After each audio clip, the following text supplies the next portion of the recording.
जिसका कोई शत्रु पैदा ना हुआ हो के लिए एक शब्द क्या है। और ये प्रश्न जो है हिंदी की परीक्षा में पूछा गया था कि जिसका कोई शत्रु पैदा ना हुआ हो के लिए एक शब्द क्या है। ऑप्शन दिए गए हैं स्कंदगुप्त, या ऑप्शन बी अजात शत्रु, या ऑप्शन सी अजात बाहु, या ऑप्शन डी अजय।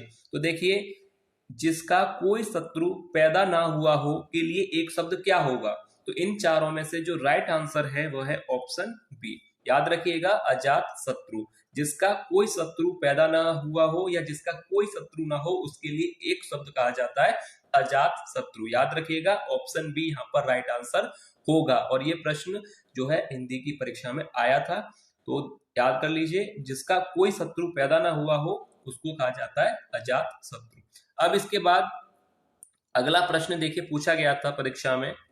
देखिए अगला प्रश्न आया था कि धन को व्यर्थ ही खर्च करने वाला के लिए एक शब्द क्या होगा। कि धन को व्यर्थ ही खर्च करने वाला के लिए एक शब्द क्या है। ऑप्शन दिए गए हैं व्यय, या ऑप्शन बी धनिक, सी मितव्ययी, या ऑप्शन डी अपव्ययी। तो देखिए, धन को व्यर्थ ही खर्च करने वाले को क्या कहा जाता है, इसके लिए एक शब्द क्या है। तो देखिए, इन चार विकल्पों में से एक सही है यहाँ पर ऑप्शन डी अपव्ययी। याद रखिएगा, ये भी प्रश्न आया था कि धन को व्यर्थ ही खर्च करने वाले के लिए एक शब्द क्या होगा। तो यहाँ पर राइट आंसर हो जाएगा अपव्ययी। उसको क्या कहा जाता है, अपव्ययी, जो धन को व्यर्थ ही खर्च करता है। तो यहाँ पर इस प्रश्न का राइट आंसर हो जाएगा ऑप्शन डी। अब इसके बाद देखिए, अगर अगला प्रश्न यहाँ पर देखा जाए, देखिए अगला प्रश्न पूछा गया था कि ज्ञान प्राप्ति की इच्छा रखने वाला, ज्ञान प्राप्ति की इच्छा रखने वाला के लिए एक शब्द क्या होगा। ऑप्शन ए ज्ञानी, बी ज्ञाता, सी जिज्ञासु, या ऑप्शन डी ज्ञानवान। तो देखिए, यहाँ पर इस प्रश्न का राइट आंसर क्या होगा कि ज्ञान प्राप्ति की इच्छा रखने वाले के लिए एक शब्द क्या होगा। क्या कहा जाता है कि ज्ञान प्राप्ति की जो इच्छा रखता है उसके लिए क्या होता है। ऑप्शन सी यहाँ पर राइट हो जाएगा जिज्ञासु। उसे क्या कहा जाता है के लिए एक शब्द क्या होगा, जिज्ञासु। ज्ञान प्राप्ति की इच्छा रखने वाले को क्या कहा जाता है, जिज्ञासु। यानी ऑप्शन सी यहाँ पर राइट आंसर होगा। और ये भी जो है परीक्षा में पूछा गया था, इसलिए आप इसका आंसर ध्यान से देख लीजिएगा। अब देखिए, अगला प्रश्न जो है परीक्षा में पूछा गया था कि जो किए गए उपकार को ना मानता हो, जो किए गए उपकार को ना मानता हो या किए गए उपकार को ना मानने वाला के लिए एक शब्द क्या होगा। ऑप्शन ए कृतघ्न, या धोखेबाज, सी जालसाज, या ऑप्शन डी कृतज्ञ। तो देखिए, जो किए गए उपकार को ना मानता हो के लिए एक शब्द क्या होगा।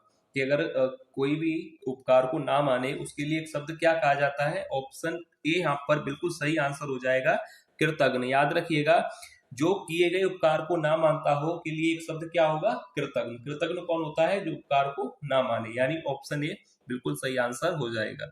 अब इसके बाद देखिए, अगला प्रश्न पूछा गया था।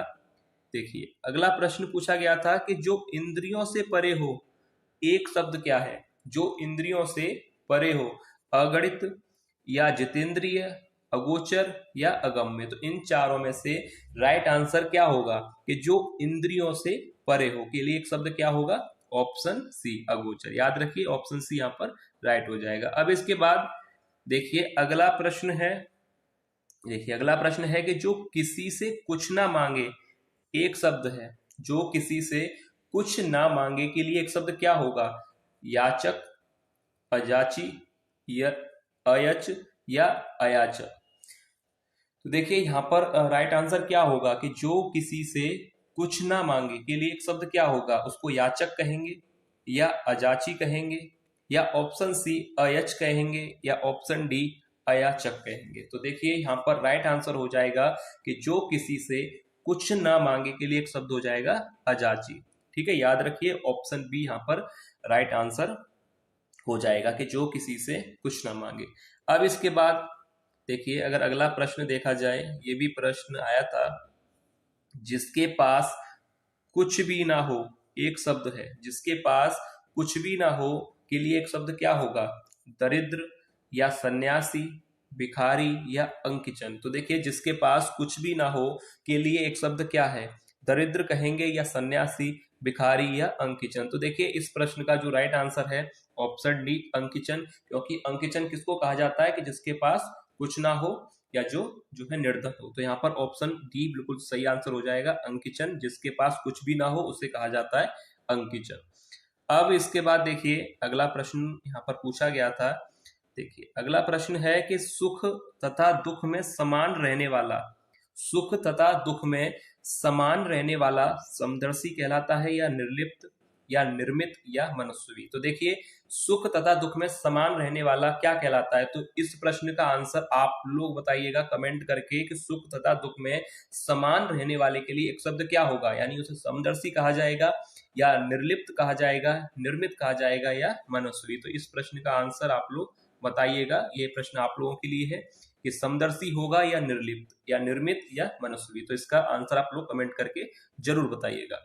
अब इसके बाद देखिए अगला प्रश्न यहाँ पर आपसे पूछा गया है, हिमालय पर निवास करने वाला के लिए एक शब्द क्या होगा, उसको हिमवतिक या हिमवतन, हेमू या हिमालय क्या कहेंगे कि हिमालय पर निवास करने वाले को हिमवतिक कहा जाता है, यानी ऑप्शन ए यहाँ पर राइट आंसर हो जाएगा। और ये भी प्रश्न आया था, तो यहाँ पर राइट आंसर हो जाएगा हिमवतिक। अब इसके बाद देखिए अगला प्रश्न है, वह कवि जो तत्काल कविता करे, वह कवि जो तत्काल कविता करे के लिए एक शब्द क्या होगा, सुकवि या ऑप्शन बी महाकवि, सी आशु कवि या ऑप्शन डी राजकवि। तो देखिए वह कवि जो तत्काल कविता करे तो उसके लिए एक शब्द क्या होगा, उसे कहा जाता है आशु कवि। जो कवि तत्काल रचना या तत्काल कविताएं करते हैं उनको आशु कवि कहा जाता है, यानी ऑप्शन सी यहाँ पर राइट आंसर हो जाएगा।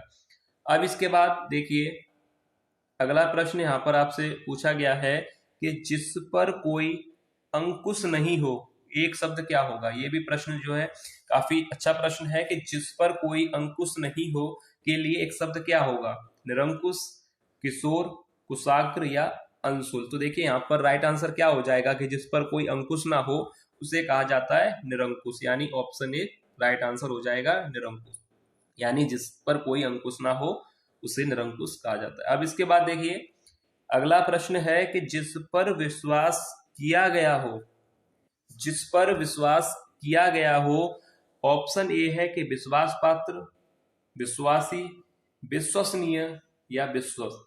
तो देखिए जिस पर विश्वास किया गया हो के लिए एक शब्द क्या होगा, विश्वास पात्र या विश्वासी, विश्वसनीय या विश्वस्त। तो देखिए यहाँ पर राइट आंसर हो जाएगा विश्वस्त, यानी ऑप्शन डी यहाँ पर सही आंसर हो जाएगा। जिस पर विश्वास किया गया हो के लिए एक शब्द क्या होगा, विश्वस्त। अब इसके बाद अगला प्रश्न है, देखिए ये वाला प्रश्न जो है काफी बार पूछा जाता है, काफी अच्छा प्रश्न है परीक्षा के लिए और इसको याद रखिएगा। यहाँ पर ये प्रश्न आता है परीक्षा में कि मछली के समान आंखों वाली के लिए एक शब्द क्या है, मछली के समान आंखों वाली, चकोर, मीनाक्षी, अक्षी या मृगनयनी। तो देखिए मछली के समान आंखों वाली बोला जाता है यहाँ पर राइट आंसर बी मीनाक्षी। याद रखिएगा मछली के समान आंखों वाली, तो इन चारों में से राइट आंसर क्या हो जाएगा, मीनाक्षी, क्योंकि मीन का अर्थ जो है मछली होता है, तो यहाँ पर मीनाक्षी हो जाएगा कि मछली के समान आंखों वाली के लिए एक शब्द है मीनाक्षी, यानी ऑप्शन बी राइट आंसर हो जाएगा। अब इसके बाद देखिए अगला प्रश्न है, देखिए अगला प्रश्न यहाँ पर आपसे पूछा गया है कि कुसकी नौक सी तीखी बुद्धि कहते हैं विद्वान, कुशाग्र बुद्धि, मंद बुद्धि या कुशा। तो देखिए इन चारों में से कौन सा विकल्प सही होगा कि कुसकी नौक सी तीखी बुद्धि के लिए एक शब्द क्या कहा जाता है, विद्वान या कुशाग्र बुद्धि या मंद बुद्धि या कुशा। तो देखिए कुसकी नौक सी तीखी बुद्धि को कुशाग्र बुद्धि कहा जाता है, यानी ऑप्शन बी यहाँ पर राइट आंसर हो जाएगा।